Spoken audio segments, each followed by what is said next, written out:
Bonjour à tous, c'est Clarisse. Bienvenue dans un ticket gratuit pour le paradis. Je vous rappelle que vous pouvez me retrouver chaque dimanche matin sur les applications Apple, Samsung, Spotify, YouTube, Patreon, etc. La lecture de la Bible est gratuite. Je vous invite à vous abonner pour avoir accès à l'étude du passage et à des bonus.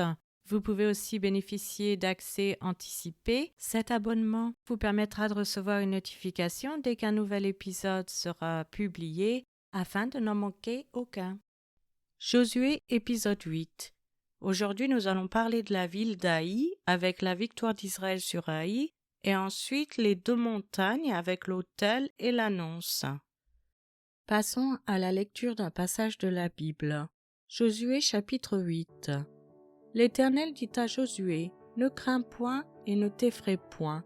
Prends avec toi tous les gens de guerre, lève-toi, monte contre Haï. Vois, je livre entre tes mains le roi d'Haï et son peuple, sa ville et son pays.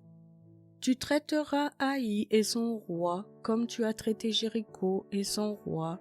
Seulement vous garderez pour vous le butin et le bétail. Place une embuscade derrière la ville. » Josué se leva avec tous les gens de guerre pour monter contre Haï.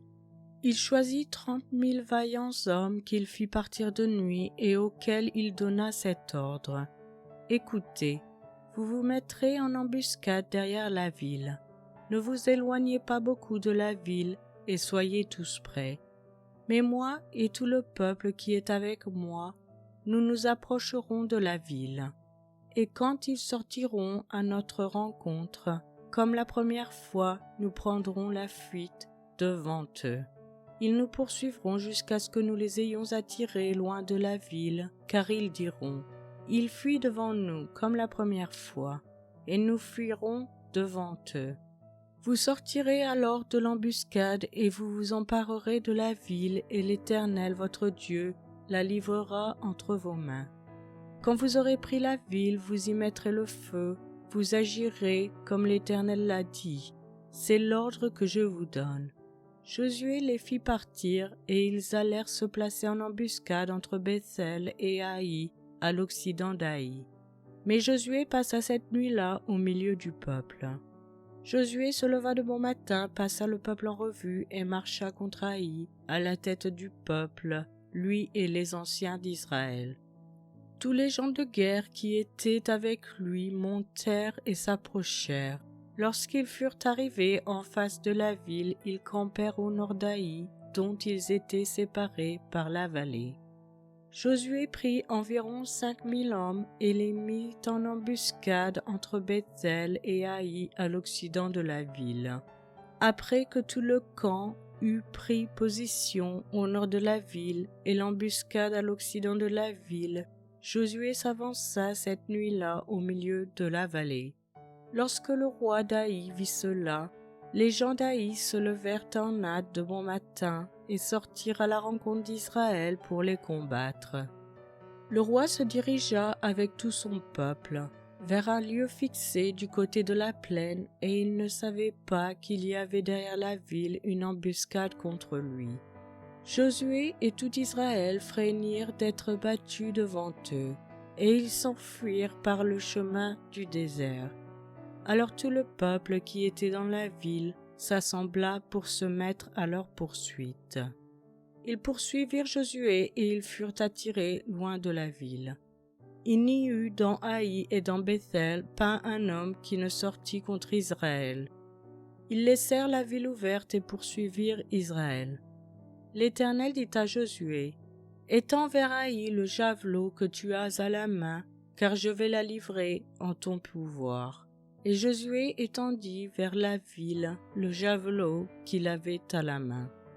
Aussitôt qu'il eut étendu sa main, les hommes en embuscade sortirent précipitamment du lieu où ils étaient. Ils pénétrèrent dans la ville, la prirent et se hâtèrent d'y mettre le feu. Les gens d'Haï, ayant regardé derrière eux, virent la fumée de la ville monter vers le ciel, et ils ne purent se sauver d'aucun côté. Le peuple qui fuyait vers le désert se retourna contre ceux qui les poursuivaient, car Josué et tout Israël voyant la ville prise par les hommes de l'embuscade et la fumée de la ville qui montait, se retournèrent et battirent les gens d'Aï. Les autres sortirent de la ville à leur rencontre et les gens d'Aï furent enveloppés par Israël de toutes parts. Israël les battit sans leur laisser un survivant ni un fuyard. Ils prirent vivant le roi d'Aï et l'amenèrent à Josué. Lorsqu'Israël eut achevé de tuer tous les habitants d'Aï dans la campagne, dans le désert où il l'avait poursuivi, et que tous furent entièrement passés au fil de l'épée, tout Israël revint vers Aï et la frappa du tranchant de l'épée. Il y eut au total 12 000 personnes tuées ce jour-là, hommes et femmes, tous les gens d'Aï. Josué ne retira point sa main qu'il tenait étendue avec le javelot, jusqu'à ce que tous les habitants eussent été dévoués par interdit. Seulement Israël garda pour lui le bétail et le butin de cette ville, selon l'ordre que l'Éternel avait prescrit à Josué. Josué brûla Haï et en fit à jamais un monceau de ruines qui subsiste encore aujourd'hui. Il fit pendre à un bois le roi d'Haï et l'y laissa jusqu'au soir. Au coucher du soleil, Josué ordonna qu'on descendît son cadavre du bois, on le jeta à l'entrée de la porte de la ville et l'on éleva sur lui un grand monceau de pierres qui subsiste encore aujourd'hui. Alors Josué bâtit un autel à l'Éternel, le Dieu d'Israël, sur le mont Ébal, comme Moïse, serviteur de l'Éternel, l'avait ordonné aux enfants d'Israël. Et comme il est écrit dans le livre de la loi de Moïse, c'était un autel de pierres brutes sur lesquelles on ne porta point le fer. Ils offrirent sur cet autel des holocaustes à l'Éternel, et ils présentèrent des sacrifices d'action de grâce. Et là Josué écrivit sur les pierres une copie de la loi que Moïse avait écrite devant les enfants d'Israël. Tout Israël, ses anciens, ses officiers et ses juges, se tenaient des deux côtés de l'arche, devant les sacrificateurs, les Lévites qui portaient l'arche de l'alliance de l'Éternel. Les étrangers, comme les enfants d'Israël, étaient là, moitié du côté du mont Garizim, moitié du côté du mont Ébal, selon l'ordre qu'avait précédemment donné Moïse, serviteur de l'Éternel, de bénir le peuple d'Israël. Josué lut ensuite toutes les paroles de la loi, les bénédictions et les malédictions, suivant ce qui est écrit dans le livre de la loi. Il n'y eut rien de tout ce que Moïse avait prescrit que Josué ne lut en présence de toute l'assemblée d'Israël, des femmes et des enfants et des étrangers qui marchaient au milieu d'eux. Je vous remercie à tous d'avoir écouté. C'était Clarisse dans un ticket gratuit pour le paradis.